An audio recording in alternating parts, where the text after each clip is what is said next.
Hello, everyone. It's Larry Johnson, your host at A Principles Voices podcast. And I'm delighted to have as my guest today Barnabas Moses. And I don't say this morning, even though it's still this morning for me, because where Barnabas is, it's the middle of the night or almost. Welcome, Barnabas. Thank you, Larry. Great to be here. So, Barnabas lives in the Indian subcontinent. And where in India do you live, Barnabas? I live in southern India, in the state of Tamil Nadu, in a small hill station Okay. called Elagiri Hills. All right. Well, Barnabas knows that I was in his lovely country about 2.5 years ago, and as close as I got to you was Bangalore, and I enjoyed my time with the Indian people so very much. And now, Barnabas, when did you were you born into the faith? When did you convert to Christianity? What's a little quick faith journey for you? My parents are both Christians. My family has several generations of Christians. Oh, really? But Okay. yes, so I was born into a Christian family, but I did become a Christian maybe 9 or 10 years old. Uh, Okay. All right. realized that I needed Jesus. Yeah.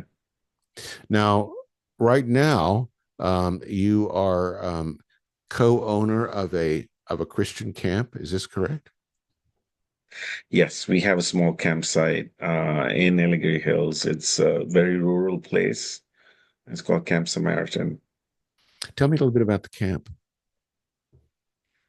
So the camp is part of a larger set of projects that is run in the Ellery Hills. And we actually have a very simple setup. It was primarily constructed to support the school, but we started with hosting youth groups and churches. But really, we wanted to make an impact even to people who are not of the faith. So we opened our doors. We have a few cottages. They're not really, they're more like apartments, but they have their own single units and they also have dorms. Excuse me. And we're on a 1 acre campus. It's very pretty. It's also close to the forest, so it's quiet. There's a lot of nature plus bugs. Bugs. Well, I was in India. I know all about that.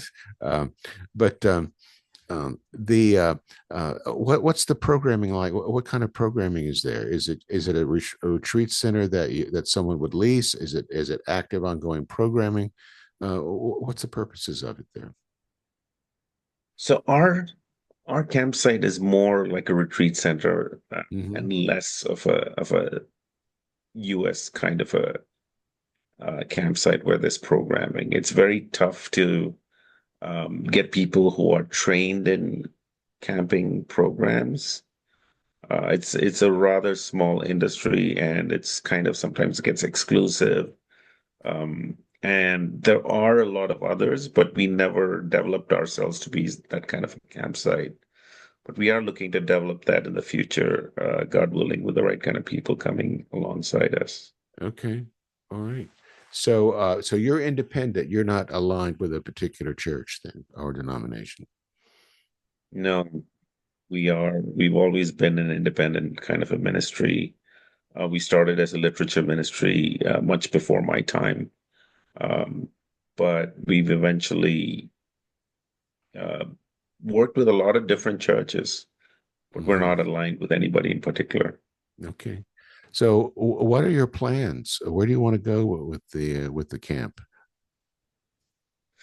So the camp is just one of five projects, and Okay. we wanted to be a sustainable portion, and we also wanted to be impactful because people here come for camping and come for having fun in a different sense from how people celebrate camping or go for camping in the US. It's less about the outdoors. It's more about partying and enjoying your time away from the city and away from work and things like that. I see. People don't. enjoy nature. There are small groups of people who enjoy nature, but often than not, people are looking for a noisy time away from the city that helps them to forget, I guess, the Okay, city lights. it's a different cultures for sure. That's right. Um, That's right. the Now, so this is a part of a much larger project that you're involved in, Yes. and then you recently invited me to some sort of symposium, some sort of cohort group, uh, and I can't remember the name of it. What is it? Women's Action Hub. Okay, so tell me about that. What is it? How you became involved with it? So I've been aware of the Lausanne movement for a while now. But I think it started in the 1970s, actually the year I was born in Oh yeah, 1974. yeah. Now I'm, Um, and this was in Switzerland, right, where it began. that's right. And that's why it's called the Lausanne movement. It was actually inspired by other gatherings of evangelical leaders. But because this one had Billy Graham and John Stott, and Billy Graham, with his influence and his recognition, really brought attention to how Oh do you yeah. take the Great Commission forward.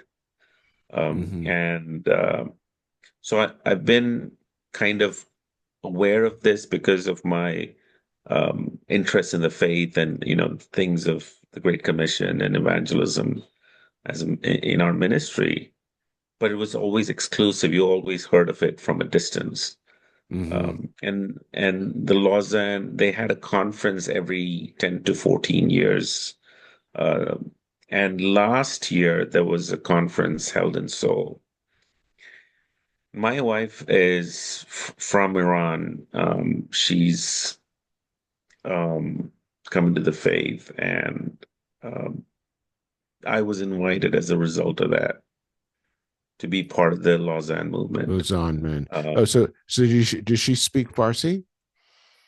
Yes, absolutely. She grew up in Iran, and she came and she went to school in India, and she decided she loved this more the city, not the rural place that I ended up bringing her to. But she really wanted to live in India, and that's how we actually met. She was looking for a husband, I was looking for a wife, Okay, and God brought okay. us together. So, and there is a sizable Farsi community in India, is there not? Um, Yes, yes. India has very cordial relationships with Iran, so there's a lot of Iranis who've come here. A lot of them are also living in India. There are groups of, especially in the cities, not so much in the rural areas, but the mhm. cities. No, excuse You me. have a lot of Now, these people. now she was born Muslim, though, not Christian, correct? That's right. So, how did She that was go when born in she a. converted? How was that? How did that happen? I mean, what kind of a fallout was there when she decided to become a Christian? Um, the Iranians are there. You do have the very strong, hardcore Muslim believers, Muslims who are very much into the Quran and, hardline. But generally speaking, there's a greater Western influence in Iran among the people. And there's sort of socially practicing um, more cultural Muslims more than anything else I because they see. have a very Western lifestyle. But Hadis, when she came to India, she was always fascinated by Christians. She's seen Christians having a lot of fun. She's loved Christian weddings. Um, and so when she came to study dentistry in Bangalore, she was really looking for the truth. She was thinking, There's probably got to be more to life." And she prayed. And she prayed and said, if God really wants me to meet somebody, and she met people like that. It was very, very surprising. She had dreams and visions um, that really pointed to Jesus. but she really tested her faith because there were people who came and taught her the Bible. She joined Bible studies, but she never accepted people just because they said something and said, this is from the Bible. She She's did her smart. research. She's She's smart. very smart. um, so then you met her after she had converted. Yes, not very long after she had become a Christian, made the full commitment. It was actually online. I didn't go and meet her at a party or, bump into her. She was looking for a good Indian husband. And I've been on these marriage apps, and her friends said, "Why don't you get on this app? Perhaps you'll meet somebody." And she said, "I have no idea what you're talking about. I'm not doing any of those things." So it's actually her friends who signed her up for it. And Hmm. I've been more patron saint of, marriage apps, looking for a wife for many, many years. Hmm. Um, Well, God but it was granted very, you your desire. yes, it was very, very providential because I didn't look at her profile because her profile didn't have a picture. She never was looking out for me, but there was an algorithm that kind of showed us interest. And because I had made a small subscription, the message came up and I sent her a message, and shortly after that, she blocked me. Oh, okay. But I waited 5 minutes and I called her, and she didn't figure out that, it was the same guy calling her. So she picked up the phone and we talked for a Oh, few hours. so you had access to her phone number. Wow. Yes. See now, So the app kind of gives you access. okay. Well, see, I met my wife through eHarmony, which is an American All version. right. They are a lot more restrictive, however. They usually only it's usually first names to begin with, and then it's through well, you take a pretty exhaustive battery of psychological tests and other stuff, and then they begin to match you. But you go through a structured email system several times with structured questions and answers before you're allowed to communicate openly, and it's still Right. through the eHarmony email platform. And then after that, if you can decide to meet up and get to know one another after that. But that's fascinating because see, my wife said the same thing. She moved to Idaho, and her friend said, Connie, you're gonna go to Idaho and meet a man. And she said, no, I'm not. No, I'm not. So I was resonating with some of what you said now. And of course, a profile without a photograph, you're a bold soul, to be able to do it. So Desperate. you don't strike me as the desperate type, Barnabas. No, no, no, no. But so anyway, you've how long have you been married now? We've been married 8 years. Congratulations. Thank you. Congratulations. Um, so now does she help you in your work, or is she a practicing dentist, or what does she do? We're still figuring it out. I mean, she, as a foreigner, she couldn't register with the local dental council. So, plus our marriage is not recognized in Iran because I didn't become a Muslim.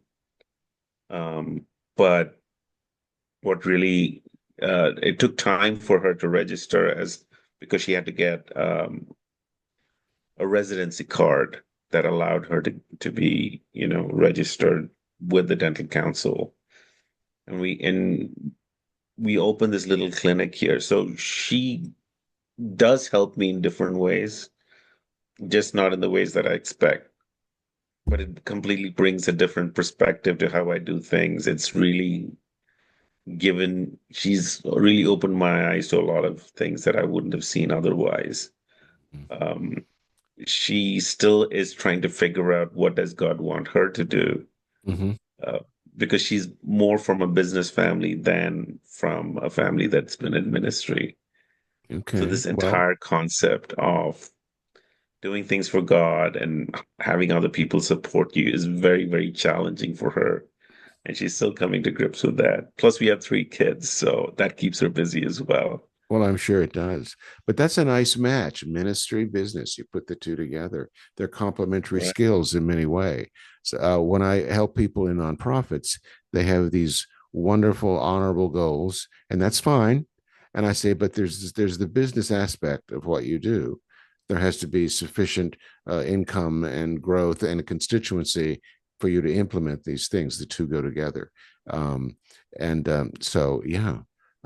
So, tell me what are your immediate goals? I mean, now I understand that you that these things are all part of a larger piece that you're doing, all these ministries. Does your support come primarily from India, from the US? Our support comes mostly from the US. Um, but India, my when we had support, when my dad ran the ministry, we were sort of semi-sustainable because we had a school and we had operations that brought in generated income. But we went through a very difficult time where the entire ministry came to a standstill. But we had donors who were supporting us, so that Was this kept us during going. COVID? Was this during COVID? This was even before COVID. I see. Uh, we went through some challenging times because people didn't look at the vision and the mission of the ministry, um, because it was really impacting lives through education.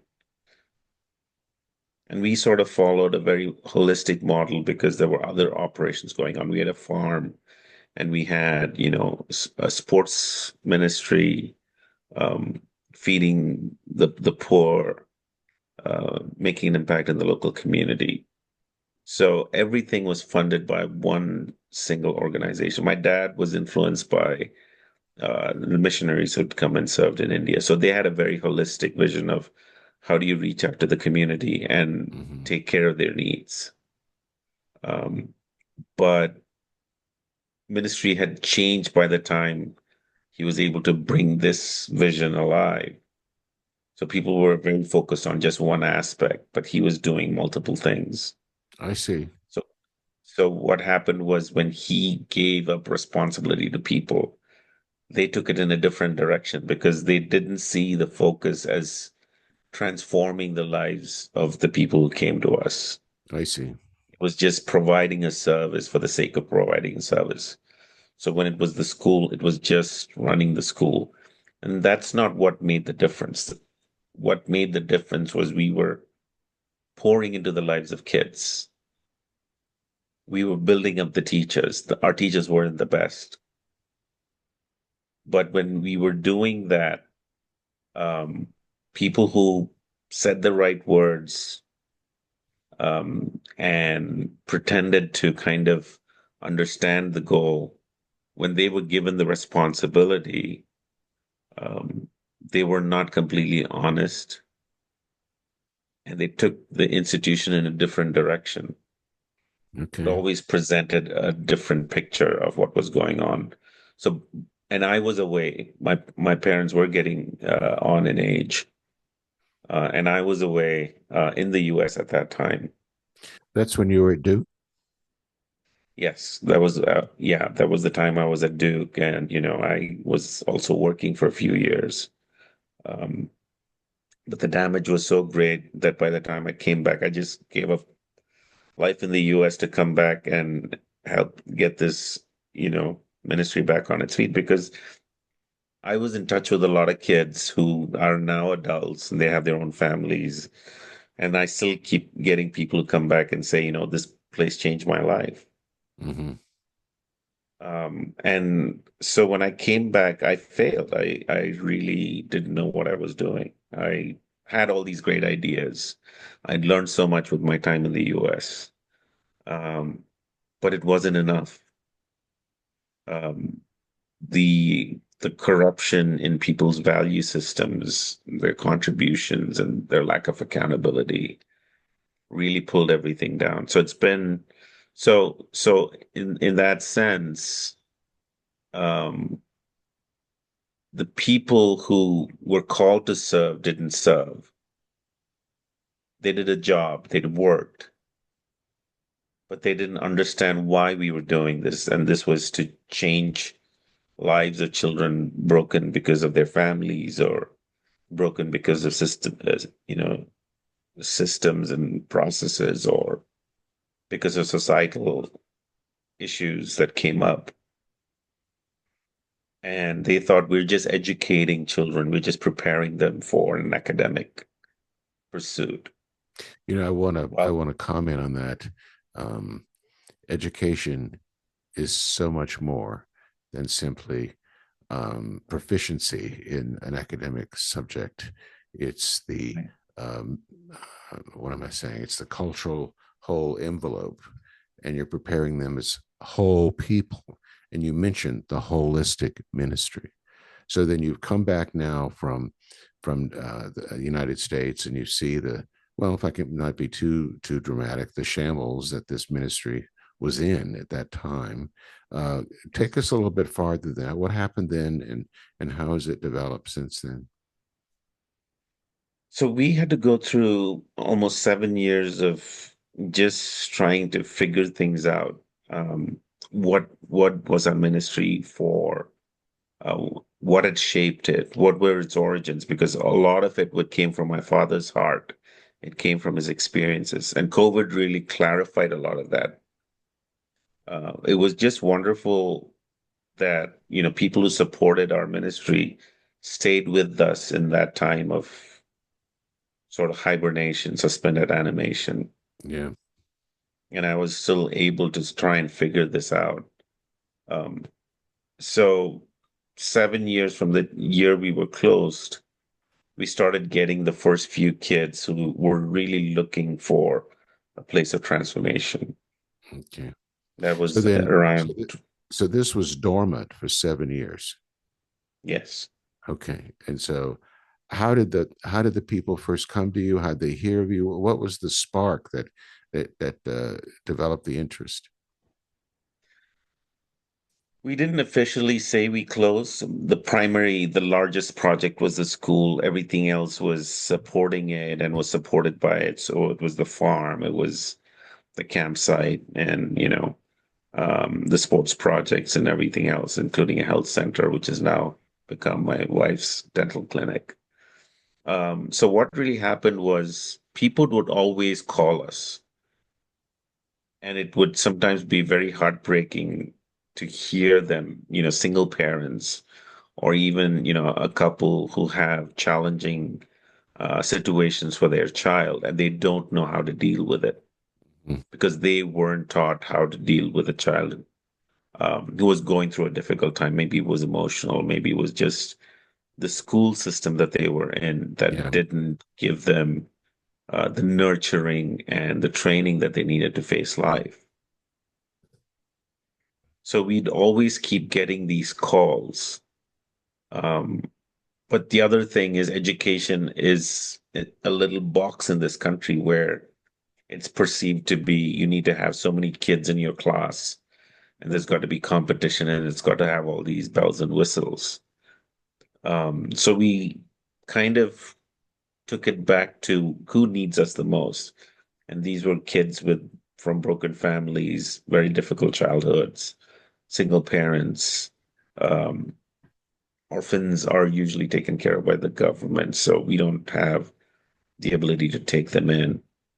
So these single parents came and left their children with us for a while, and that's how we started with one child. We went up to 20, but again, we still face the challenges of people not understanding what it is to transform a child's life. Because for us, running the school, running the ministry was not having a timetable and a schedule and putting kids on a particular, working list and making them accomplish tasks over time. For us, it was raising these children who were given, excuse me, given in our hands.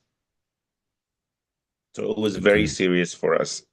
We tried to do our best. We weren't perfect, but we tried to love the children with the same way my parents loved me because they disciplined me, they corrected me, they counseled me, they prayed for me. It wasn't always a pretty sight.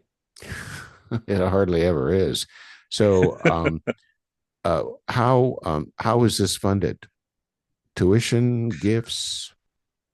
Mostly it's gifts because the children who came to into our situation, the parents were from very poor backgrounds. They were, working moms, mostly laborers rather than educated. Mm-hmm. Maybe one or two kids would be educated parents, and they would pay us a small fee because they came from single parent homes, so they couldn't afford much. So that's how it has been. We did face challenges with the local children because the staff did not have the training to take care of some of the trauma and challenges that these children from broken homes go through. So after a particular uh, period of time, we actually had to send these children back to their homes. I see. So what happened in the meantime was, there was a lot of a challenging situation in the northeast of India. There were some families that were displaced, and they were looking for safety and protection and education for their children.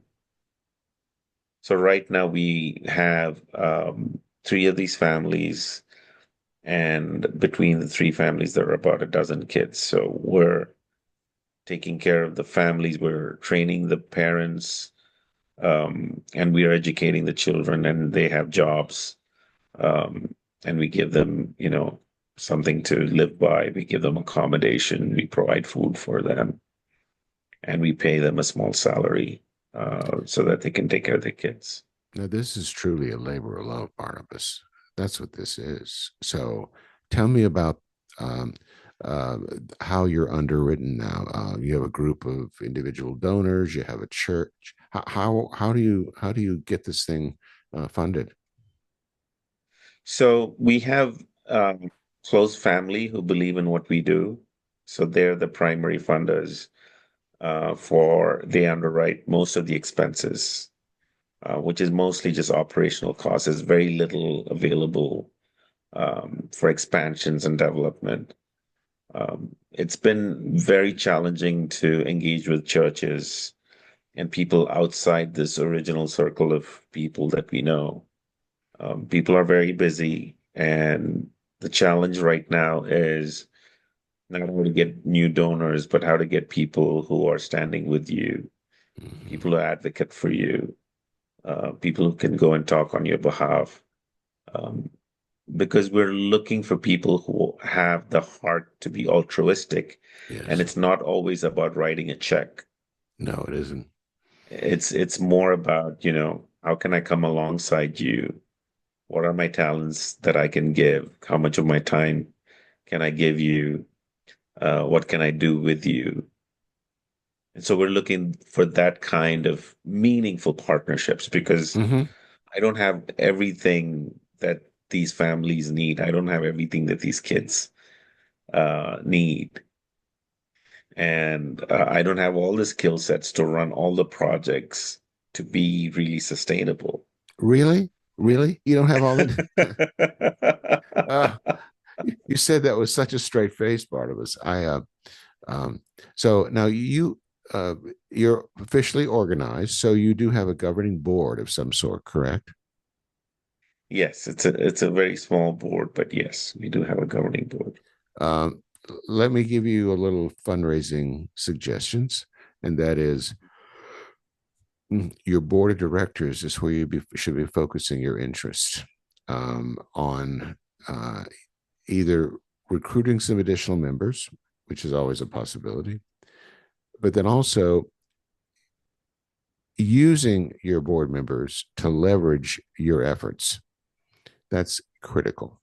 Um, Typically, what you want is you need certain skills or certain advice. You want someone who has financial acumen, someone who has maybe a marketing acumen, and of course, there's the faith-based concept, a part of it as well. And then what you need there are people that represent the different constituencies from which you hope to receive support. That's the key.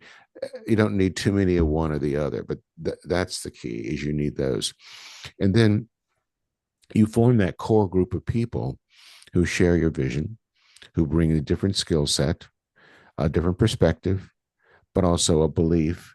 And maybe they're coming from a different constituency. And that's what forms excuse me, that's what forms the basic of your fundraising unit.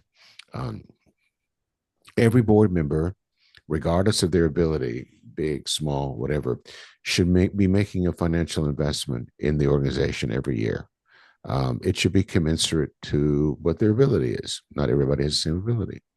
When you can achieve that, Barnabas, and then you get people that represent the various constituencies that you're working with, you'll begin to see that they can recommend other people who will come in and support you. But it really starts there. And you're only one man, although a pretty talented guy, I might add. And the fact that you'd even try and do this is pretty remarkable. But that's where I would focus my efforts, would be strengthening your board first. A couple of reasons. First of all, it's something that's manageable. Okay, you can do that. You can't get everyone to come in. It tends to clarify where the support's really going to come from.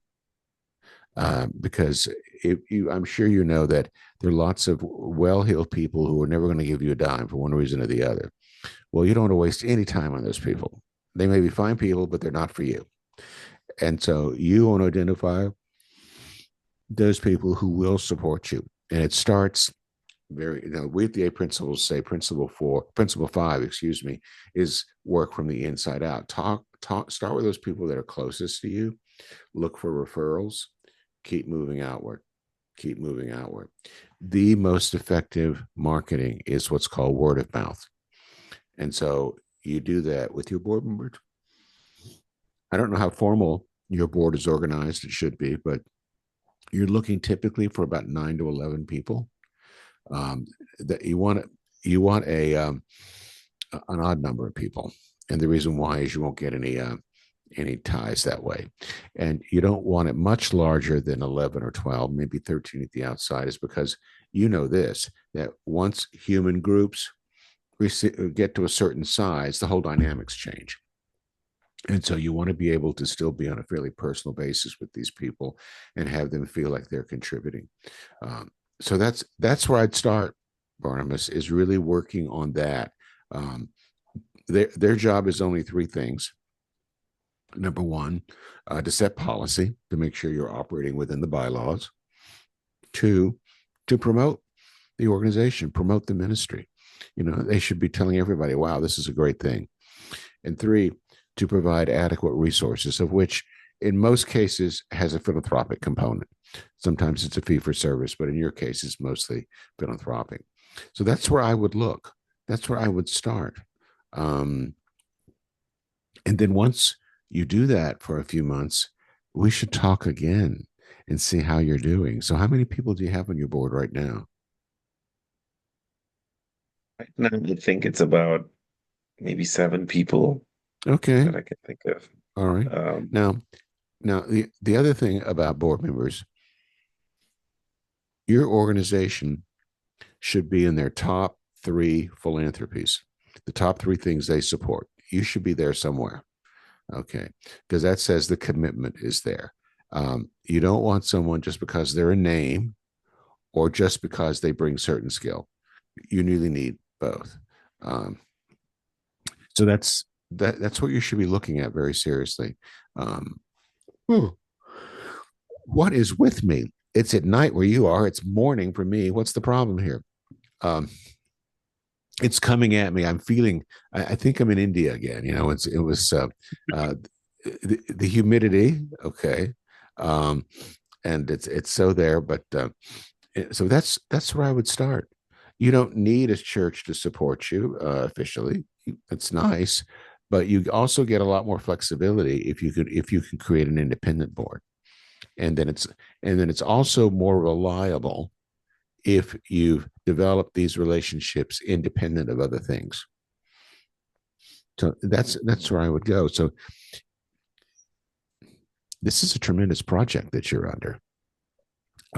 So you've got a school, you got a medical, the camp. What else? What? Farm. We have a small The farm, farm, the farm, farm, school, medical, camp. Okay. and then we have a sports, yeah, some And the sports sports ministry. facility. That's a Yeah, lot. That is a lot. Okay. right. But see, you're coming at it from a holistic point of view. That's right. That's the key. It's very holistic, and that in itself is a is something you need to convey to people and sell to people. You know, we're not just doing these things here. We're providing, because what's coming out of it is the whole person. So tell me, Hmm. how long? I mean, you go from what, the grade school to the high school? What's the span here that you do for schooling? Yes, I think we call it, we start with from kindergarten, and historically we had children graduate high school and then get into, college, university Okay. right All after right. they finish with us. All right. Okay. Um, what else would you like to talk about, Barnabas? Anything you want to tell the audience? I mean, it's really great that you have a lot of different ministries, a lot of people working on individual projects, and they do get a lot of, they have to develop their own supporters, and their churches. But what it really does is a lot of people end up replicating their ministry focuses, um, and I think it squanders valuable resources when they don't learn to collaborate. This is something that Oh, came out of the Lausanne movement absolutely. last year. So, I mean, that's something that's key when you're trying to make such an impact, especially when what, each ministry or each organization is doing is so valuable. There's a perspective, and an impact that another person doesn't bring to the table. But when Um, they join hands together, it really compounds the level, and it goes to a completely different place oh, it when does. people come together. All right. So that's my big thing. I think encouraging people to do that, finding ways to collaborate, finding ways to see common ground. It's not going to be with everybody, but No, you start with one or two, no. and it really makes a difference. It really brings new nuances and facets to what you're doing that you never thought was possible before. Hmm. And that's what I realized in the brief collaborative efforts that I've faced so far. And I'd love to do that again. I'm looking to connect with new people, um, maybe guide them, maybe encourage them. Um, the difference is in South Asia, everybody looks at it as competition, Mm. and there's that, fight for resources instead of pulling things together. That's a cultural challenge we face here. That is a cultural Um, challenge because um, philanthropy and Christianity also is built on an abundance model, not a scarcity model. And I can that's right. understand, I can see that now. Now that I've been in India, I can see that everyone's competing, competing, competing. And well, that's good, but it's also bad when it ends up being a zero sum game. Um, Yes. when not that level of collaboration. Um, so, um, are there any sort of are there any kind of associations about what you do that you can enlarge upon, or is it just Luzon? Lausanne is one, business as mission is another. These are two of the ones that I've found that are very encouraging of networking and people getting to meet others. There are a lot of other organizations that have a lot of content and training that they offer, but it's Mhm. doesn't give as much of an opportunity to Mhm. connect with people one on one. And really, Okay. it's all about relationships. Even, what we're doing with the school, with the kids and these families who are with us, it's all about, making a personal connection with them and connecting them with God, and their purpose, their life's purpose. So you're building these relationships and helping people build relationships. So that's something not everybody does. No, Um, no, people tend to be much because more specialized for sure. right. They really do. Um, hmm. Well, here's what I want to do. We're going to schedule another one of these in 3 months. Okay. And in 3 months' time, I want you to do a little evaluation of your board members and look at identifying some additional people that could be a part of your board and what role they would be. And then we're going to do this again. Now, when we do it again, I don't expect you to share names. We're just going to talk about, Miss X or Mr. Y or whatever, and how that's going to shape your new leadership team. This is going to be your leadership project. Okay. Okay. And that's what I want to do. So I'm going to have the producer schedule this in 3 months, but you have work to do.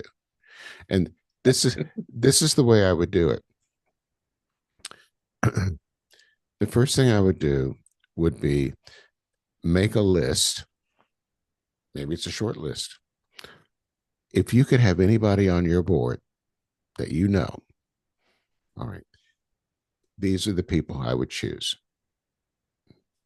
Not that they will or that they are, but if you had your choice, this is what they would do. And then you want to look at who among that group would be the very best chairman of my board. In other words, who is the most connected person I know, influential, connected, and probably some means. Identify that one person, then come up with this list. This is what I call the A list. And then in 3 months' time, we're going to do this again. And then I'm going to take you to the next step after that. We're going to strengthen your board. That's what we're going to do. So, what's your assignment between now and 3 months? Can build up my board, Okay. look up the people who possibly come and join us. Okay. You want a short list. If you could have anybody, who would it be? And then who is the most influential person that you know that you might be able to attract? And that's all you have to do is come up with a list. You don't have to go out and do anything. Just come up with a list. All right. And then we won't share the names on the podcast. We'll just look at the list and we'll talk about it.